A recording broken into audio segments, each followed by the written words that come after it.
Bismillahirrahmanirrahim. Assalamualaikum warahmatullahi wabarakatuh. Alhamdulillah wa syukurillah wala haula wala quwata illa billah.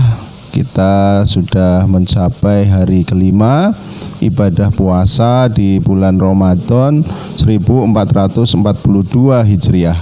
Kali ini kami bersama dengan Ustadz Indra Purwanto MPD, Sekretaris Pimpinan Cabang Muhammadiyah Bumiayu. Apa kabar Ustadz Indra? Beliau insya Allah nanti akan menyampaikan tausiah jelang maghrib ini dengan tema mengatur waktu di bulan Ramadan. Kenapa waktu harus diatur di bulan Ramadan dan apa kiranya siasatnya bagaimana, tekniknya bagaimana. Insya Allah langsung saja nanti disampaikan oleh Ustadz Indra Purwanto MPD. Kepadanya kami persilahkan. Silahkan Ustadz. Terima kasih. Bismillahirrahmanirrahim. Assalamualaikum warahmatullahi wabarakatuh. Innal hamdalillah nahmaduhu wa nasta'inu wa nastaghfiruh wa na'udzubillahi min syururi anfusina wa min sayyiati a'malina may yahdihillahu fala mudilla lahu wa may yudlil fala hadiya lahu. Asyhadu an la ilaha illallah wahdahu la syarika lahu wa asyhadu anna Muhammadan abduhu wa rasuluhu la nabiyya ba'dah. Allahumma shalli wa sallim ala nabiyyina Muhammadin wa ala alihi wa sahbihi wa man tabi'ahum bi ihsanin ila yaumil ayyuhal hadirun ittaqullah husini wa iyyakum bittaqwallah faqad fazal muttaqun. Kama qala Allah ta'ala fi kitabil karim, auzubillahi minasyaitonir rajim, ya ayyuhalladzina amanu taqullaha haqqa tuqatih wa la tamutunna illa wa antum muslimun. Kaum muslimin rahimani wa rahimakumullah. Alhamdulillah kita masih diberikan nikmat oleh Allah Subhanahu wa taala pada bulan Ramadan ini yang merupakan bulan yang istimewa. Pada kesempatan ini mari kita mensyukuri apa yang disebut dengan waktu. Kenikmatan-kenikmatan yang diberikan oleh Allah Subhanahu wa taala, kalau tidak ada waktu tidak akan bisa kita rasakan. Waktu itu bisa berarti 1 detik, menit, jam, hari, tahun, bulan dan sebagainya, dan juga bisa berkaitan dengan keadaan ataupun peristiwa. Maka ada juga waktu malam, waktu siang, ya. Maka alangkah baiknya kita sebagai seorang yang menghamba diri kepada Allah Subhanahu wa taala merenungkan dan memikirkan betapa Allah memberikan nikmat yang berupa waktu. Ketika kita tidak bisa memanfaatkan waktu dengan baik, Allah Subhanahu wa taala berfirman dalam Quran surat Al-Asr, auzubillahi minasyaitonir rajim, wal asr innal insana lafi khusrin illa alladzina amanu wa amilus solihati wa tawassaw bil haqq wa tawassaw bis sabr. Wal asr, demi masa, yang berarti adalah putaran waktu yang terus menerus dan tidak pernah berhenti sehingga Allah ketika nanti akan memberhentikannya. Innal insana lafi khusr, sungguhnya manusia semuanya dalam keadaan kerugian kecuali illa alladzina amanu, kecuali orang-orang yang beriman. Wa amilus salihat, dan mengamalkan amal-amal salih sebagai bukti dari keimanannya, berpesan kepada kebenaran dan berpesan kepada kesabaran.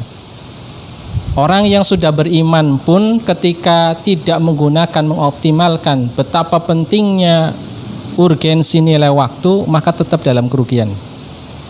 Ada beberapa hal yang perlu kita pikirkan agar tidak kita menjadi orang-orang yang rugi meskipun kita sudah beriman. Yang pertama adalah seorang yang tidak mengisi waktu luangnya dengan bentuk kegiatan atau amal yang sempurna. Maka kita harus bersyukur kepada Allah Subhanahu wa taala ketika Rasulullah sallallahu alaihi wasallam bersabda, ni'matani maghbunun katsirun minan nas, ya, nikmatani maghbunun fihi katsirun minan nas, as-sihha wal farad. Ada 2 nikmat yang kebanyakan di antara manusia itu tertipu olehnya, yaitu nikmat sehat dan nikmat kesempatan. Nikmat sehat dan kesempatan. Jadi sudah ada nikmat sehat plus kesempatan. Orang sehat tanpa waktu yang sempat maka juga tidak menjadi sempurna. orang yang sakit ya, tapi mempunyai waktu luang, ya mau apa lagi gitu. Jadi ketika berkumpul dua nikmat ini, maka harusnya kita gunakan dengan sebaik-baiknya. Nah, ketika orang yang beriman mengimani bahwa waktu ini akan dipertanggungjawabkan, mestinya yang satu adalah tadi kerugiannya tidak menggunakan dengan waktu yang sia-sia atau yang sesuatu amalan yang kurang sempurna. Yang kedua, dia tidak mengisi waktu-waktu luangnya, sempatannya ini dengan amalan yang utama, Mas. Amalan-amalan utama itu misalkan adalah sesuatu yang berkaitan dengan waktu. Persis kita di bulan Ramadan ini ada waktu yang disebut sahur. Kata Rasulullah, tasaharu fis sahuri barokah. Bersahurlah kalian karena di dalam waktu sahur itu ada barokah, ada berkah. Kita akan dibiasakan dalam waktu puasa ini bangun di malam ini dengan waktu yang utama. Dalam satu ayat adalah waktu yang kita bisa gunakan untuk memohon ampun kepada Allah Subhanahu wa taala. Maka kita gunakan waktu-waktu mulia atau waktu-waktu utama ini. Jadi mestinya adalah agar kita tidak rugi adalah menggunakan waktu-waktu yang memang ada keistimewaannya, ada keutamaannya. Persis ketika kita nanti mau mengakhirkan bulan Ramadan, kita juga ada 10 hari yang disebut kita mencari malam Lailatul Qadar. Ini tidak boleh disia-siakan karena ada keutamaan di waktu tersebut. Kemudian yang ketiga, ini yang kita hindarkan adalah kita jangan sampai masuk ke dalam ranah berbuat jahat ya, berbuat maksiat di waktu-waktu senggang luang kita. Plus sehat itu tadi. Sudah sehat, sudah ada kesempatan tapi digunakannya untuk sesuatu yang maksiat. Waliyadzubillah. Nah, ini yang perlu kita hindarkan. Karena semua hal yang berkenaan dengan amal-amal kita, waktu kita itu akan semuanya tercatat ya. Maka sungguh beruntungnya ketika orang-orang yang menggunakan waktu di bulan Ramadan ini tiada hari adalah untuk amal-amal sholih. Apa yang kita perlu renungkan dan pahamkan dan yakini tentang pentingnya waktu ini, yang pertama adalah waktu itu sebagai modal. Dalam istilah orang luar itu, orang bisnis itu waktu adalah uang ya, time is money. Tapi bagi orang yang mukmin apa? Bagi orang mukmin harusnya punya juga moto, yaitu dia mempunyai moto waktu adalah pahala. Setiap detiknya, menitnya, jamnya, harinya tidak akan terlepas bagaimana dia mendapatkan pahala, persis seperti orang berbisnis itu agar mendapatkan uang. Karena ini adalah modal utamanya. Imam Al-Hasan Al-Basri rahimahullah berkata, wahai Ibnu Adam, kamu itu hanyalah kumpulan hari-hari. Tiap-tiap satu hari berlalu, maka hilang juga sebagian dirimu.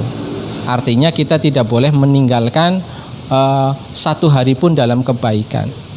Karena ketika orang tidak punya waktu, kehilangan waktu itu seperti tidak ada. Kalau bagi orang muslim atau orang mukmin itu alangkah ruginya, seolah-olah tidak hidup seperti itu.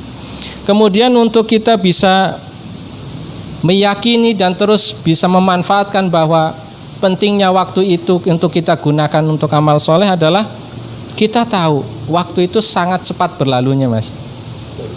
Satu kali kita puasa sudah ada yang posting 29 hari lagi lebaran gitu ya. Tidak terasa. Jadi seolah-olah pengen cepat ya.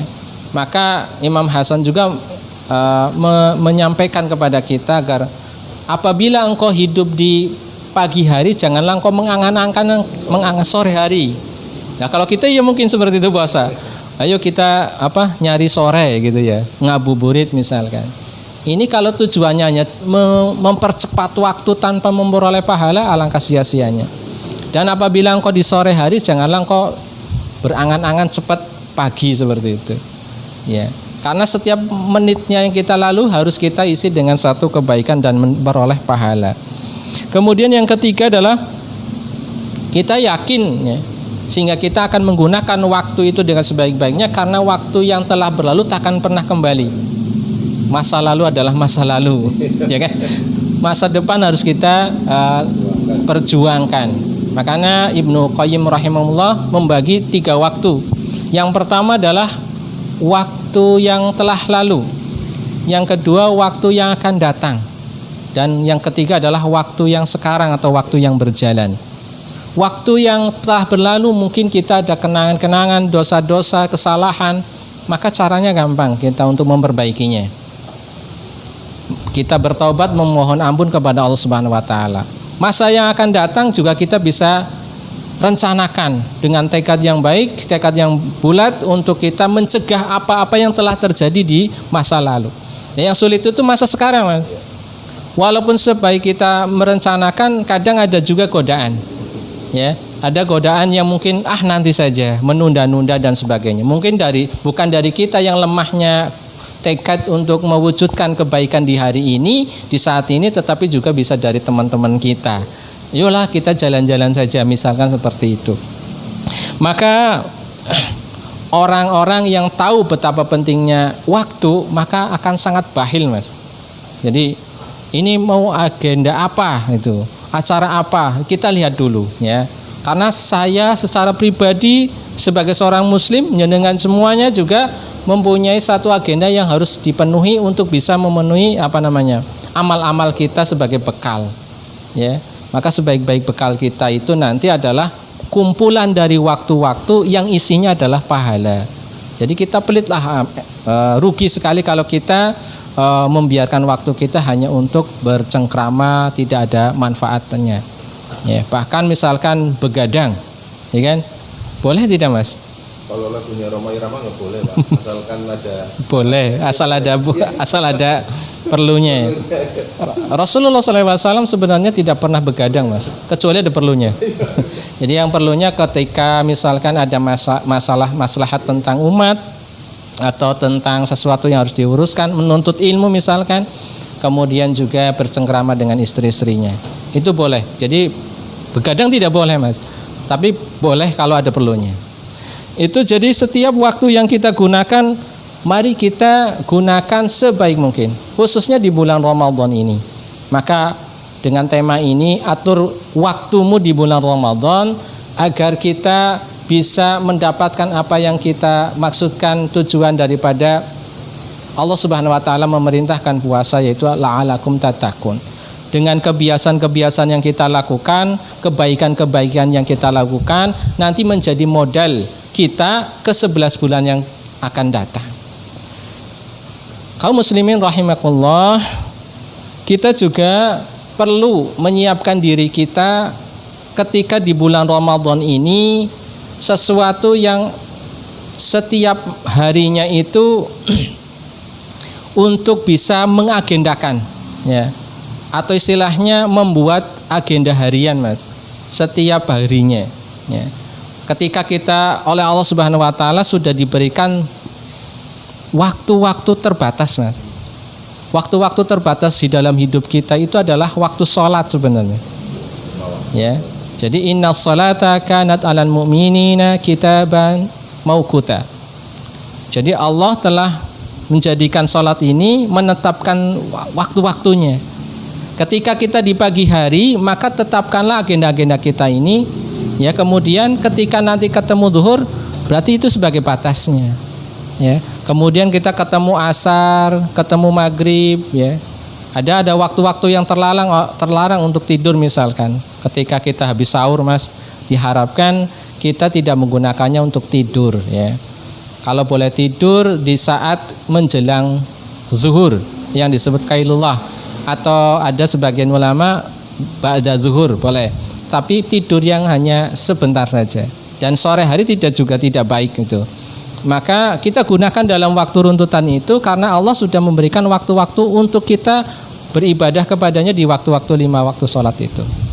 Maka di bulan Ramadan ini sebagai salah satu bulan yang bisa mendapatkan ampunan Allah Subhanahu wa taala, mari kita gunakan untuk bisa mendapatkan ampunan Allah, meminta ampun di saat-saat sholat kita ya, kemudian di saat-saat waktu-waktu tertentu yang disebutkan ashar atau waktu sahur.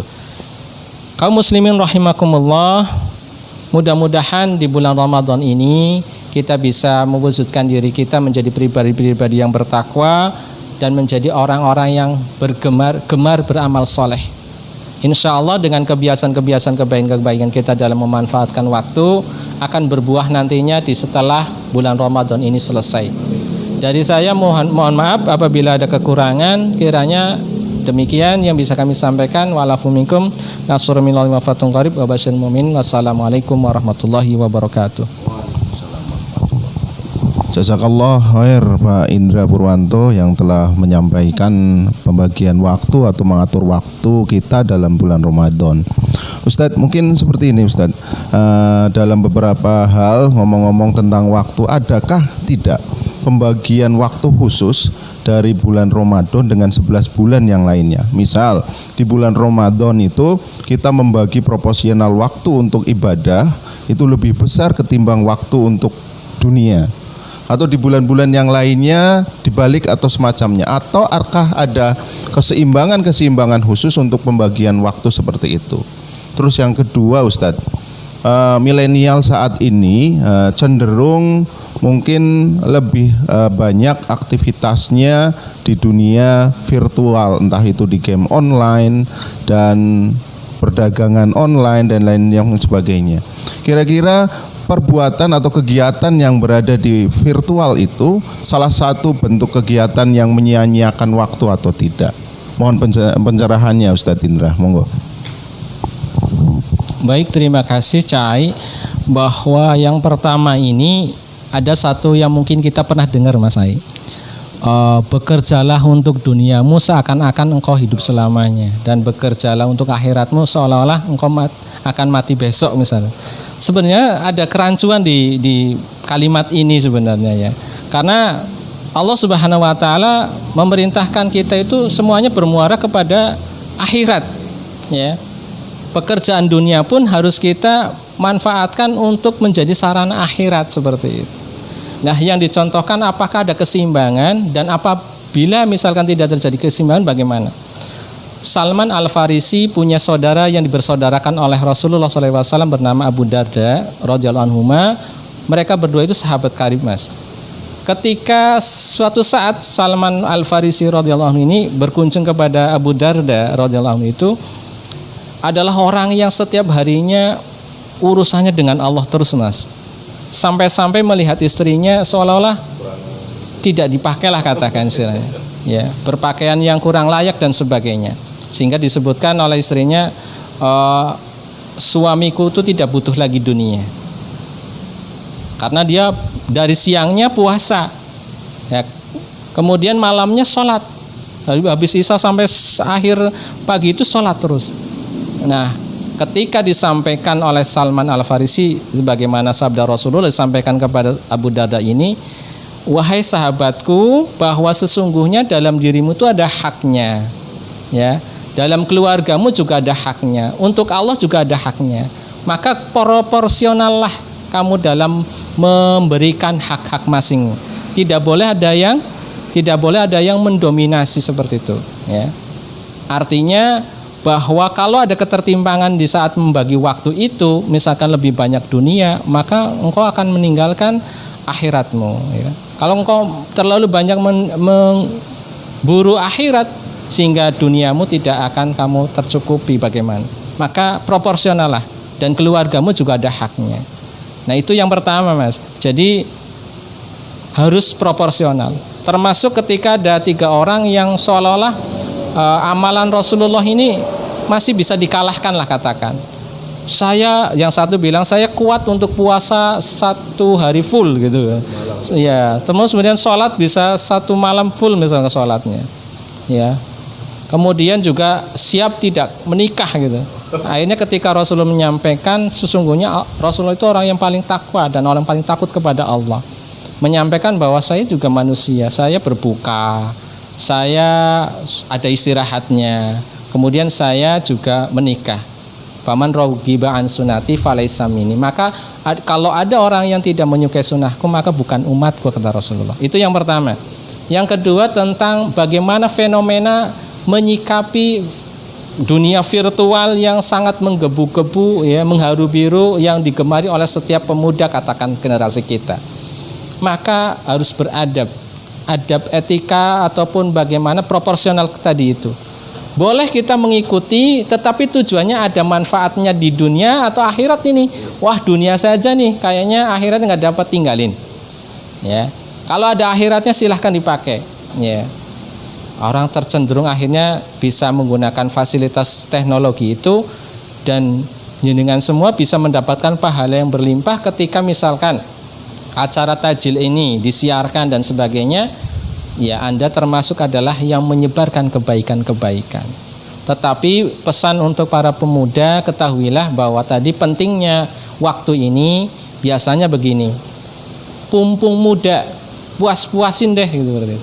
Padahal kematian itu tidak melihat muda, melihat tua. Dan kemungkinan yang image-nya adalah orang yang sudah tua ya pasti meninggal nantilah. Orang yang penyakitan pasti matilah nanti gitu. Padahal tidak seperti itu. Nah, ini yang harus kita terapkan pada jiwa-jiwa pemuda, bahwa kematian itu tidak menunggu untuk menjadi tua. Ya. Maka kullu nafsin dha'iqatul maut sebagai peringatan kita bahwa setiap kita itu bisa mati kapanpun. Nah, yang kita tidak inginkan adalah ketika waktu-waktu yang kita lakukan itu waktu-waktu yang tidak baik, maka jadi sul khotimah nanti. Waliyadzubillah. Yang kita harapkan kan meninggal kita dalam keadaan yang baik, husnul khotimah. Maka itu pesan buat diri pribadi dan para pemuda kita semuanya, mudah-mudahan kita bisa memanfaatkan waktu hingga akhir hayat kita itu, ya. Innamal a'malu bil khawatim, sesungguhnya amal-amal itu tergantung pada akhirnya. Ya, jangan sampai kita dalam keadaan sul khotimah. Itu yang perlu kita perjuangkan agar bisa menjadi orang-orang yang istiqomah dalam kebaikan, terutama Allah sendiri menyuruh kita dalam kebaikan. Fastabiqul khairat. Bahkan Rasulullah badirul amal, ayo bersegeralah kepada amal-amal, ya, sebelum datang fitnah-fitnah dan cobaan yang lain sebagainya datang. Maka itu mudah-mudahan sebagai penutup kita fokuskan kepada hal-hal kebaikan, fastabiqul khairat, berlomba-lomba dalam kebaikan, juga kita iringi dengan permohonan ampun kepada Allah Subhanahu wa taala sebagaimana Rasulullah SAW memerintahkan kita bertakwa dimanapun berada. Ittaqillaha hatsuma kunta wa adbi sayyi'al hasanatamhuha wa khaliqin nas bi khuluqin hasanin. Mudah-mudahan kita senantiasa adalah pribadi-pribadi yang memperbaiki diri dan menggunakan waktu yang sebaik-baiknya. Demikian, assalamualaikum warahmatullahi wabarakatuh. Waalaikumsalam warahmatullahi wabarakatuh. Terima kasih kepada Ustadz Indra Purwanto MPD yang telah ngobrol dengan kami ini. Alhamdulillah berjalan dengan baik dan asik. Semoga apa yang sudah disampaikan tadi bisa menginspirasi kita dan menjadi acuan kita dalam membagi waktu kehidupan kita di sehari-hari. Dan tadinya ada pesan satu lagi Pak Ustadz Indra. Tadi kemarin itu ada yang menanyakan mengenai waktu juga, kaitannya dengan waktu, yaitu penambahan waktu subuh, yang mana di Persyarikatan menambahkan atau merevisi waktu subuh, menambahkan menjadi 8 menit. Itu artinya ada yang menanyakan seperti ini, Ustaz. Apakah ketika ada sinyal-sinyal imsak ataupun sholat subuh itu yang secara umum baik di radio maupun azan-azan di masjid-masjid yang bukan persyarikatan, apa kita mengikuti itu atau kita mengikuti peraturan persyarikatan dengan diam diri atau dengan tidak perlu gembar-gembor kemana-mana? Apakah kita harus melaksanakannya itu seperti apa, Ustadz Indra?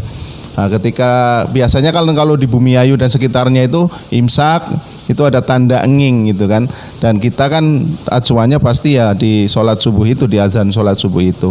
Ketika masyarakat umum sudah berhenti atau sudah saum, apakah kita masih boleh untuk melaksanakan sahur begitu atau bagaimana begitu Ustadz Indra mengenai waktu penambahan 8 menit itu? Monggo.